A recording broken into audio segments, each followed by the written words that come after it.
ये गज़ल भेजी है जी तनवीर ने लाहौर से। लिखते हैं कि मुसाफिरों का कभी एतबार मत करना, जहाँ कहा था वहाँ इंतज़ार मत करना। मैं नींद हूँ, मेरी हद है तुम्हारी पलकों तक, बदन जला के मेरा इंतज़ार मत करना। मैं बच गया हूँ मगर सारे ख्वाब डूब गए, मेरी तरह भी समुंदर को पार मत करना। बहा लो अपने शहीदों की कब्र पर आंसू, मगर ये हुक्म है कुतबे शुमार मत करना। हवा अजीज़ है लेकिन ये इसकी ज़िद क्या है, तुम अपने घर के चिरागों को प्यार मत करना।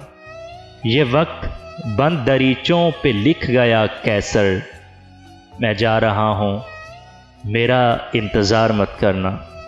जहाँ कहा था वहाँ इंतज़ार मत करना।